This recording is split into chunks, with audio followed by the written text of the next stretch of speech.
But let's talk a little bit about what hasn't changed, which is most everything else. You have the same Retina display and 2560 by 1600 resolution with a 16 by 10 aspect ratio that I know a lot of you love, and it's got good color gamut. It's one of the selling points versus the MacBook Air. It's wider color gamut. It's a lovely display. Same as the last generation model. Also, we have the same casing. I know there were rumors about a 14-inch MacBook Pro replacing the 13-inch, just like the 16-inch had replaced the 15-inch, but obviously that's not the case. Rumors of mini LED displays, well, not yet. Maybe next year. Who knows what's going on, or if that was just pie in the sky dreaming. We don't know about that. You've got Wi-Fi 5 on board with Bluetooth 5 and a 720p FaceTime HD camera, same as last generation. So were it not for the whole butterfly keyboard canoodle that people were avoiding or thinking about, the weight is, as it ever was, 3.1 pounds, which is 1.4 kilograms.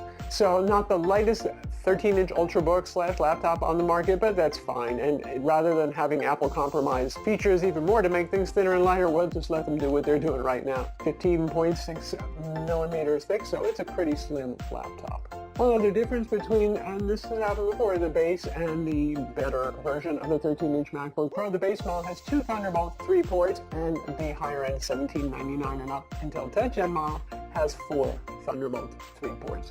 They both have a headphone jack, yay that, and yeah, that's it for ports.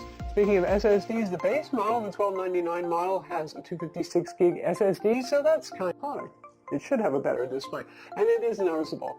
Nice, saturated looking colors, more vivid. It's also still very color accurate. Apple claims 500 nits of brightness, so it is brighter than the MacBook Air 2. We didn't get quite that. You can see the metrics on screen, but still it's a very bright display. Obviously you get 4 Thunderbolt 3 plus graphics, but it's not a huge leap forward on that. It does have 2 fans inside to control heat. So what I'm going to talk about, because this is really pretty much a known quantity laptop other than, well, the change to the keyboard, which is a good thing, and yes, I like 3 ports, so that's a lot of connectivity going on there versus the MacBook Air as well.